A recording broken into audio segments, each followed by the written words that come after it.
አልহামዱሊላህ ወሰላቱ ወሰላሙ ዐላ ረሱሊላህ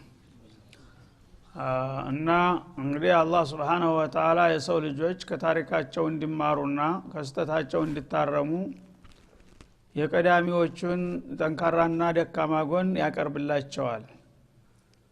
ታሪክ መስታወት ነው እንደሚባለው ለማንኛውም ትውልድ ታሪክ መሪና አስተማሪ ነው።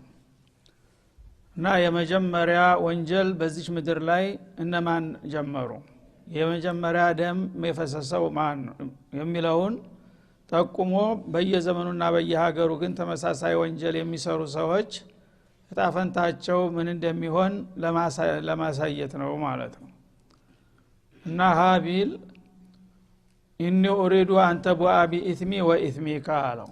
አንተ ያላግባብ የጌታን ትእዛዝ ለምን ተቀበልክ ብለህ እኔን የምትገለኝ ከሆነ ግደለኝ እንጂ እኔ አንተን ለመከላከልም አልሞክርም። ለምን እኔን በመግደል በመጣፈራው ወንጀልና እንደገና ቀደም ሲል የአላህን ትእዛዝ በመጣስህ የአባትህንም ፍቃድ በመርገጥህ ብዙ ወንጀሎችን አከማችተሃልና በእነዛ ወንጀሎች ሳቢያ አንተ ተመረጥከውና ተወደድከው የሳት ሁን እንጂ እኔ ግን በዚህ ነገር ተባባሪ ልሆን አልፈልግም። ፈተኩነ ሚን አስሐብ النار አንተ ግን ይሄን ሐሳብህን የምትገፋበት ከሆነ የሳት ባልደረባ መሆንህ ነው። وذلك جزاء الظالمين ይሄን ስለህ ደግሞ ለአንተ ጀሃነም መኝልሃለሁ ማለት ሳይሆን في سنة الله ያው በአላህ ህግና ስርዓት የግፈኞች ምንዳ ጀሃነም እንደሆነች ተነግሮናልና ይሄን ነገር ከሰራህ ለጀሃነም እንደምትዳረግ ነው ወንድሜ ቢቀርብህ ይሻላል በማለት አስጠነቀቀው ማለት ነው። እሱ ግን ፈርዶበታልና ፈጠዋዓት له نفسه قتل اخيه አላህ የነገረውና አባቱ ያመከሩት እንዲሁም ወንድሙ ያስገነዘበው ሁሉ ጆሮ ዳባ በማለት በቀጥታ ያን ያሰበውን ርኩስ ተግባር ፈጸመ። ነፍስያው ሸፈረችው ማለት ነው። ይሄን ልጅ ብትገለው ያው ሴትዮዋ ልጅቷ ባዶዋን ትቀራለች። እዛ ጊዜ እሱ ሰዳት እንጂ ይባላል። አላማ እንዲሳካ ከፈለክ እሱን መግደል አለብህ ብላ ነፍስያ ኮለኮለችው ማለት ነው። ዘየነት له ነፍሱ ማለት ነው። እና የአላህንም የአባቱንም የወንድሙንም ምክርና ሁቁቅ ረግጦ የነፍስያን ስሜት አስተናገደ ማለት ነው። ፈቀተለሁ እና እንደዛተውም ገደለ ወንድሙን ማለት ነው። فاصبح من الخاسرين በዚህ አስከፊ ድርጊቱ ተከሳሪዎች ሆነ። ያው የሰይጣን ተባባሪ ሆነና እንደተፈራውም ለጀሃነም ተዳረገ ይላል ማለት ነው። ከዛ በኋላ አባትየው የሉም ነበር በወቅቱ ይባላል። ለሆነ ጉዳይ ወደ ሌላ ሀገር ሄደው ነበር። እሳቸው በሌሉበት ሁኔታው ሲመቻችለት ገደለ፣ ገልጋይ እንኳን እንዳይሆኑ ማለት ነው። ከዛ በኋላ ጀናዛው መሬት ላይ ወድቆ ምን እንደሚያደርገው ግራ ገባው። ከዛ በፊት ሰው ሞቶ አያውቅም፣ የመጀመሪያው ሰው ነው። እና እየቆየ ሲሄድ ያው ጠረኑ መቀየር ጀመረ። ተረበሸ። በቃ ምን ላድርገው ወዴት ልውሰደው እያለ ዙሪያውን ይዞራል፣ ያንዣብባል ማለት ነው። ያኔ አላህ Subhanahu Wa Ta'ala የሰው ልጅ ክቡር ነውና በተለይም ይሄ ሰውዬ መዝሉም ነው፣ እንዲሁ ዝም ብሎ እንደ ውሻ መንገድ ዳር ወድቆ መቅረት የለበትም በማለት እንዲከበርና እንዲቀበር መመሪያ ሊሰጠው ነው ማለት ነው። ለወንጀለኛው አስቦ ሳይሆን ለዚህ ለመዝሉሙ። እና ትቶት ለመሄድ ህሌናው አልፈቀደለትም። የሰው ደም ያስራል እንደሚባለው ትቶት ለሄድ ይፈልጋል። በቃ አልቻለም። ትንሽ ሄድና እንደገና ይመለሳል፣ ይዞራል። ምን ላድርገው ወዴት ላድርሰው? እንደገና ደግሞ ሰው ሲያየው ምን ሆነ ተብሎ የሚመጣው ጥያቄ ታየውና ተጨነቀ ማለት ነው።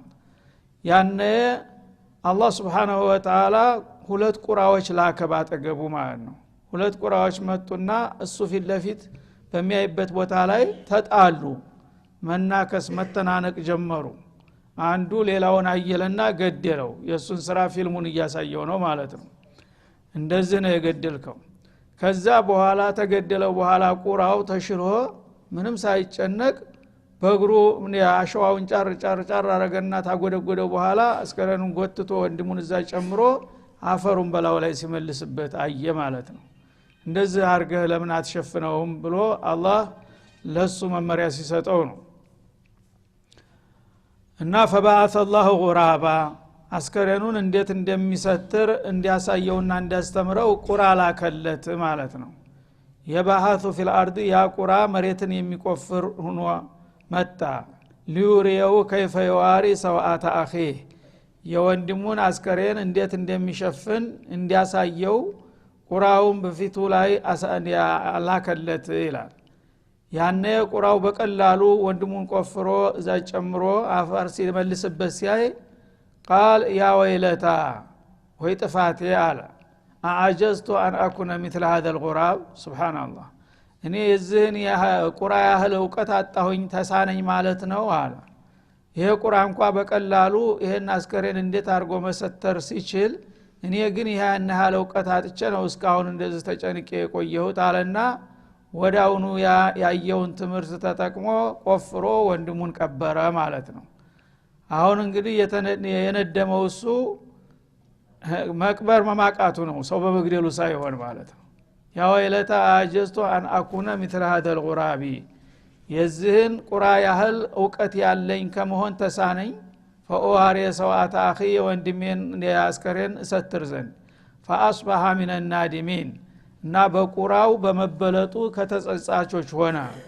ሰው በመግደሉ ቢሆን ኑሮ ተውባ በሆነለት ነበር ማለት ነው። እና ለወንድሜን ባልገድል ኑሮ ለዚህ ሁሉ ችግር ባልተጋለጥኩ ነበር ምንኛ ተሳሳትኩኝ ብሎ በመግደሉ ቢሆን ኑሮ ተውባ ይሆንለት ነበር አሉ አብዱላህ ኢብኑ አባስ። ግን ያልታደለ የተዘጋ ስለሆነ ማቅበር ስላቃተው ነው የተነደመው። ለምን በቁራ ተበለጥኩኝ ብሎ ተነደመ እንጂ ሰው ለምን ገደልኩኝ ብሎ ቅስስም አላለው ማለት ነው። በዛ መልክ እንግዲህ ያ የተፈራው ሸቃ በሱ ላይ ሰፈረበት። ያኛው ደግሞ እስቲስላም ሆኖ ማንንም ሰው አልገልም የፈለገው ይሁን ብሎ ለአላህ ብሎ በእህቲሳብ በመገደሉ አወል ሸሂድ ሆነ ማለት ነው። እንግዲህ የሰው ልጆች ተመልከት በአቋማቸው ምን ያህል እንደሚለያዩ። የአንድ እናት አባት ልጆች ናቸው። አንደኛው የመጨረሻ ሰይጣን ሆነ፣ ሌላው ደግሞ የመጀመሪያ ሸሂድ ሆነ ፊሰቢልላህ ማለት ነው። ይህን እንግዲህ ሁኔታ አላህ Subhanahu Wa Ta'ala ለሰው ልጆች ለወደፊት መመሪያ እንዲሆን ነው። የመጥፎዎችም ራስ ወዳድነትና ስግብግብነት ምን ያህል አደጋ ላይ እንደሚጥል፣ የደጎች ደግሞ መገፋትና መዘለም ለጊዜው ቢጎዱም አላህ ዘንዳ መዝሉም ሆነው መውደቅን በመምረጣቸው በአላህ ዘንዳ ታላቅ ደረጃ ያላቸው መሆኑን በታሪካቸው እንዳስተምሩ ነው ማለት ነው። من اجل ذلك كتبنا على بني اسرائيل ከዚህ ታሪክ በመነሳት በእስራኤል ዘሮች ላይ ጻፍንባቸው ወይም ደነገግን ይላል ማለት ነው።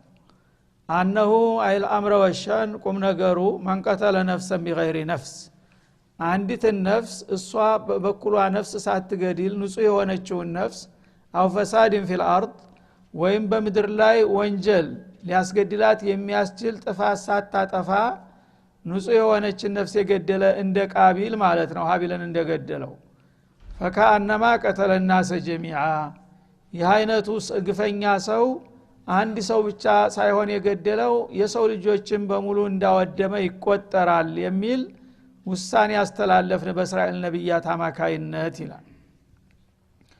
እና በአሁኑ ጊዜ ሰብአዊ መብት እየተባለ የሚለፈፈው እንግዲህ እነሱ ትልቅ ምርታ ለሰው ልጆች አመጡ መስሏቸዋል ማለት ነው። እስላም ነው ግን ይሄን ነገር በጣም ባልታሰበ መልኩ ከፍ አድርጎ የሰው ልጅን ያወጀው ለመጀመሪያ ጊዜ።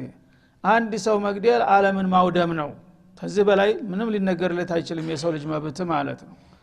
አንድን ሰው የገደለ ሰው ፈከአነማ ቀተለ الناس جميعا ሰዎችን በሙሉ በምድር ላይ ያሉትን በአሁኑ ጊዜ በበላይን የሚቆጠር ነው ብዛታቸው። አንድ ምስኪን የገደለ ሰው ያን ሁሉ የዓለምን ህዝብ በሙሉ እንዳወደመ ይቆጠራል ነው የሚለው እስላም። የሰው ልጅ እንግዲህ ምን ያህል ክብር ያለው መሆኑን ያመለክታል። ደግሞ ነፍሰን بغير ነፍስ ነው የሚለው። ማንኛውም ነፍስ የጥቁሩ ነው የነጩ ነው የደሃው ነው የሀብታሙ ነው አልተባለም። እሷ ራሷ ነፍሰ ገዳይ ከሆነች በቂሷስ ይገደላል፣ ያ የስራውን ነው ማለት ነው። ወይም ደግሞ የሚያስገድል ሌላ ጀሪማ ሰርቶም ከሆነ ያም እንደ አላህ ባዘዘው ሁዱድ መሰረት ሊገደል ይችላል። ከዛ ውጭ ግን በግል ቅራኔ ሰደበኝ ገንዘብ ቀማኝ ምን አለኝ ብለህ አንድ ሰው ተነስተህ ብትገድል የገደልከው አንድ ሰው ብቻ ሳይሆን እንደ አንድ ሰው ገዳይ ሳይሆን የምትታሰበው ዓለምን እንዳወደምክ ነው ይላል ማለት ነው። ፈካአነማ ቀተለ الناس جميعا ተእኪድም አደረገው።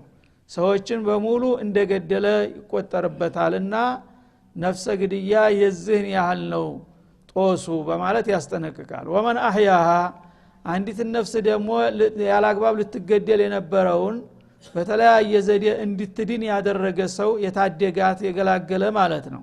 ፈካነማ አህየናሰ ጀሚዓ የዓለምን ህብረተሰብ በሙሉ ከእልቂት እንደታደገ ይቆጠርለታል ይላል ማለት ነው። ይሄ ነው እንግዲህ እስላም ለሰው ልጆች ትክክለኛው መብትና ክብር የሰጠው ማለት ነው።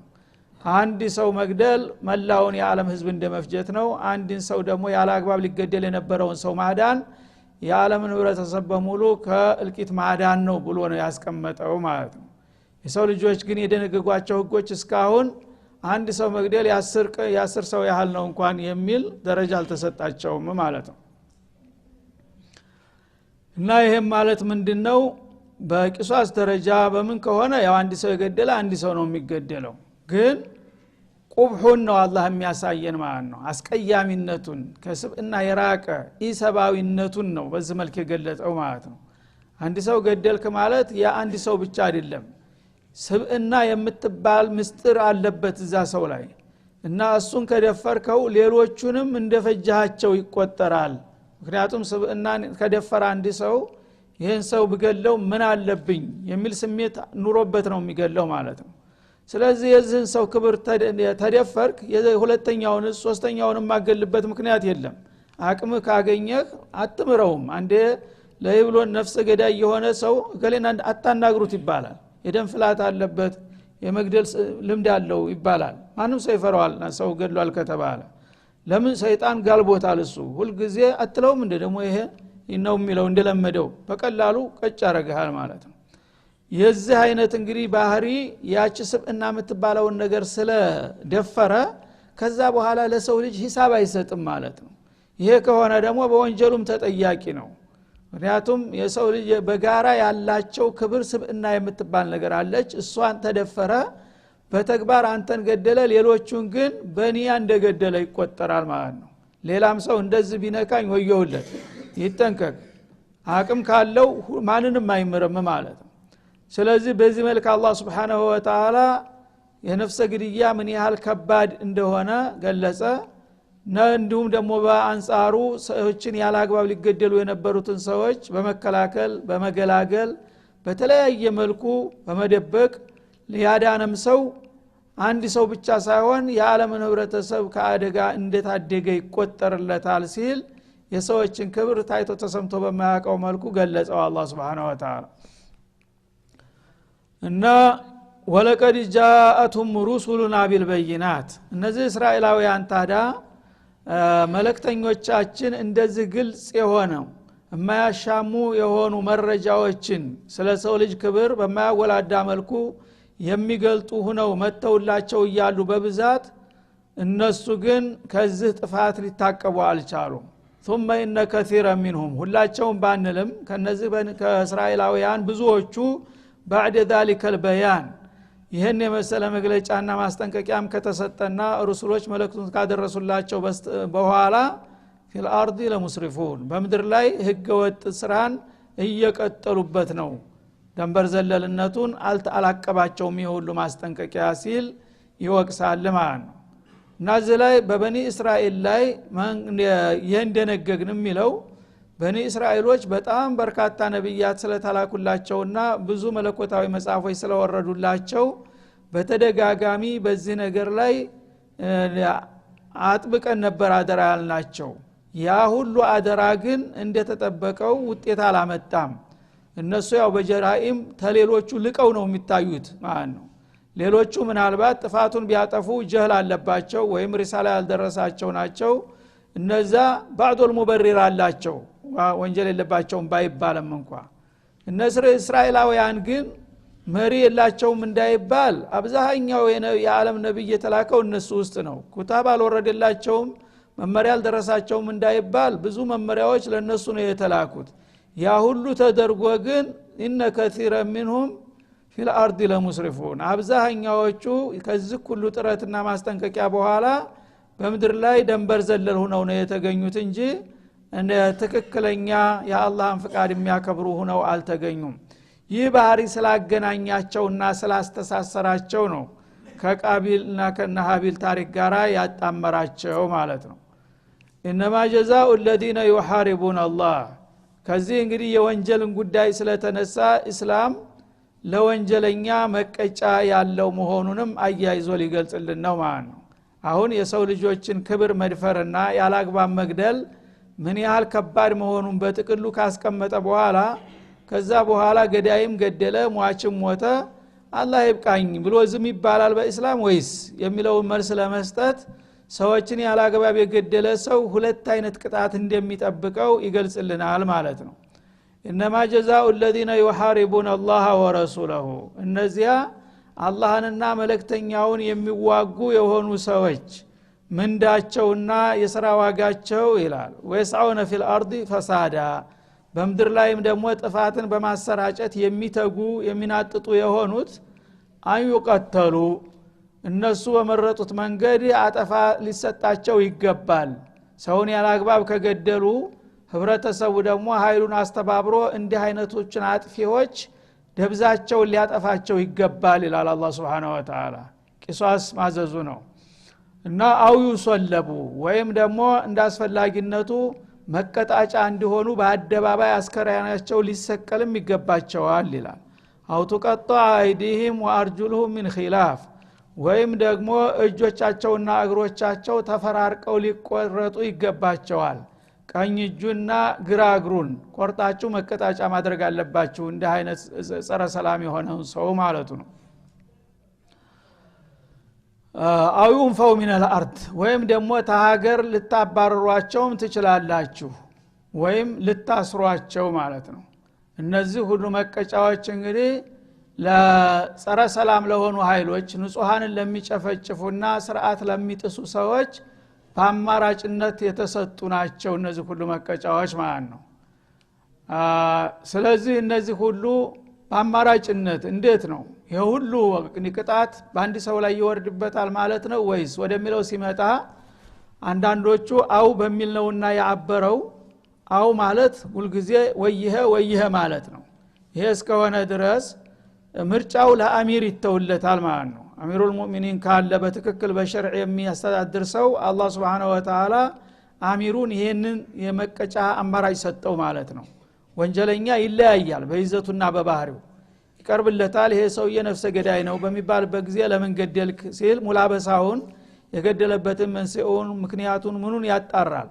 ካጣራ በኋላ ለዚህ ሰውዬ ተገቢ የሚሆነው መቀጫ ይህ አይነቱ ነው ብሎ የመምረጥ ስልጣን የአሚሩ ይሆናል ማለት ነው። መገደል ይበቃዋል ካለ በመገደል ብቻ ይሆናል ማለት ነው። ወንጀሉ በጣም ከባድ ነውና መገደል ብቻ አይበቃውም መቀጣጫ እንዲሆን እሱን ያየና የሰማ ሁሉ እንዲሰቀጠጥ ካለ ደግሞ አስከሬኑ 2-3 ቀን በአደባባይ ሰቅሎ ሊያቆየው ይችላል ማለት ነው።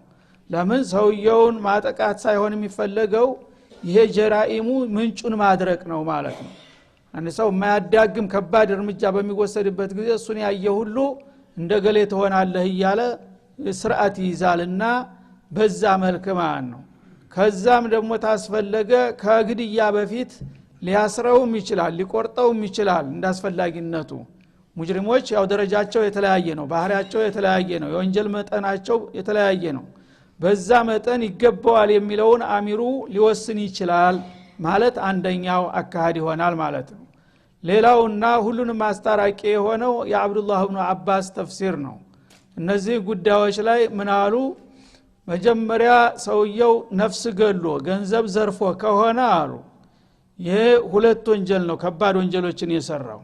ስለዚህ በግድያው አንፃር ይገደላል አሉ። ገንዘብ በመዝረፉ አንፃር ደግሞ ይሰቀላል። ለምን ይሄ ወራሪ ዘራፊ ነበርና ንጹሃንን እየጨፈጨፈ ንፍራት እየዘረፈ የሚሄድ አገር የሚያስለቅስ ስለነበረ ይገደልና ተተገደለም በኋላ በአደባባይ ስቀሉት ብሎ በዚህ መልክ የዚህ አይነት ባህሪ ያላቸውን ሰዎች አደብ እንዲገዙ ለማድረግ ነው ይላል ማለት ነው። መግደል ብቻ ሰውን ብቻ ገሎ ንብረት ሳይዘርፍ ከሄደ ግን አንድ ወንጀል ብቻ ስለሆነ በግድያው አንፃር ግድያ ይበቃዋል ይላሉ ማለት ነው። እንደገና ገንዘብ ብቻ ዘርፎ ከሄደሳ ሰውን ሳይገድል ያ ደግሞ እንደ ሌባ ነውና የሚቆጠረው ይቆረጣል የሚለው እዛ ላይ ይመጣል ይላል ማለት ነው። ሌላውሳ በመንገድ እየደፈጠ ሰዎችን እየዛተ የሚረብሽና ሰላም የሚያደፈርስ ከሆነ ገና አልገደለም አልዘረፈም ብቻ ያንጃብባል ማለት ነው። በዚህ ደረጃ ያለ ከተያዘ ደግሞ አውዩን ፈው የሚለው ይመጣል። ይታሰራል የተወሰነ ይህን ያህል አመት ለልፈርበት ይችላል ወይ ደግሞ ታገር ይባረራል ዜግነቱ ይቀማል ማለት ነው። ይህ አይነት እንግዲህ አማራጮችን ነው አላህ በማያዳግም መልኩ በነፍሰ ገዳዮችና በጸረ ሰላሞች ላይ ያስቀመጠው በእስላም ማለት ነው። ለምን ራሳቸው ያልጠበቁትን ክብር ሌላ ሰው ሊጠብቅላቸው አይገባም። እነሱ በህብረተሰቡ ላይ ሰላም እያደፈረሱና እየበጠበጡ ሊቀጥሉ አይገባቸውምና ለብዙሃኑ ጥቅምና ክብር ሲባል የተወሰኑ ግለሰቦች ላይ እርምጃ መወሰድ አለበት ብሎ በዚህ መልክ ነው አላህ Subhanahu Wa Ta'ala የወንጀለኞች መቀጫ ያስቀመጠው ማለት ነው። ይሄን ብቻ ሳይበቃ ذلك لهم خزي في الدنيا አሁን የተጠቀሱት ቅጣት አማራጮች ለእንዲህ አይነቶቹ ሰላም ቀበኞች ተገቢያቸው ነው ይላል። በዱንያ ላይ ውርደት እነሱን ያየ ይቀጣ እየተባለ መዘባበቻ እንዲሆኑ የዚህ አይነት ምንም ርህራሄ የሌለው ኮስታራ የሆነ መቀጫ ልሰጧቸው ይገባል። ወለሁም في الاخره عذاب عظيم ተውባ ካላደረጉ ደግሞ ነገ በኔ ፊት በአኺራ ደግሞ ከባድ ቅጣት ይጠብቃቸዋል ጀሃነም ኢላለ ማለት ነው። ስለዚህ የመጨረሻ አስተጥጉ ድረስ ሄደ ማለት ነው። በዱንያም ላይ የተለያዩ ከባድ ቅጣቶችን መደበ በአኺራም ላይ ደግሞ በዚህ በጥፋታቸው ሳይጸጸቱና ተውባ ሳያረጉ ከሄዱ ጀሃነም እንደሚጠብቃቸው ደግሞ በተጨማሪ አረጋገጠ ማለት ነው። ስለዚህ ወንጀለኛ መቅጫ ከእስላም በላይ ማንም የደነገገ የለም። ይህ ነው ለምን ሰዎች ተራሳቸው በላይ የሆነ ኃይል ከለለና ለደካሞች ጠበቃ የሚቆም ካልተገኘ ጥጋበኞች ሰላም ሊሰጡ አይችሉም ማለት ነው። ግን ከሱ በላይ ኃይል ያለው መኖሩን ሲያውቅ በግዱ አደብ ይገዛልና በዚህ መልክ ነው መቀጣት ያለባቸው ሲል ያስቀምጣል። ይሄ የመጣበት ሰበቡ በአንድ ወቅት ነብዩ አለይሂ ሰላቱ ወሰለም መዲና ከወረዱ በኋላና የሥርዓተ እስላምን ተዘረጉ በኋላ የሆኑ በደውዮች መጡ ተገጠር አካባቢ እና 3 4 5 የሚሆኑ ሰዎች ናቸው እና እስላም ልንቀበል መጣን አሉ። አለ ወሰለን ብለው በክብር ተቀበሏቸው። ተተቀበሏቸውና እስላምን ታስረዷቸው በኋላ የተወሰነ ጊዜ እዛው መዲና ተቀመጡ እንዲለማመዱ ተብሎ ማለት ነው። ያነ ገጠሬዎች ናቸውና አየሩ አልተስማማቸውም። የምግቡ ምኑ ሲቀየርባቸው አልተስማማቸው መከክ ነገር ወረሳቸው ሰውነታቸውን እና ማከክ ጀመሩ ተጎሳቆሉ ታመሙ። ምግቡም ሲበሉት አልተስማማም። ምንድን መሆናችሁ ሲሏቸው እስተውበአነል መዲና አሉ። ይሄ መዲና አየሩ አልተስማማንም እኛ ገጠር ነው ዋናው ምግባችን ደረቂጣና ተምር የግመል ወተት ነው ከሱ ውጭ ምግብ አይስማማንም አሉ። ስለዚህ ረሱል ተጨነቁና እንግዲህ ከሆነ የሚፈልጉትን ነገር ማዘጋጀት አለብን አሉና የዘካ ግመሎች ተሰብስበው ያስቀመጡ እንደ ወረኔ የሆነረኛ አርገውላቸው ረበዛ የሚባል አካባቢ ላይ ተቀምጠው ነበር።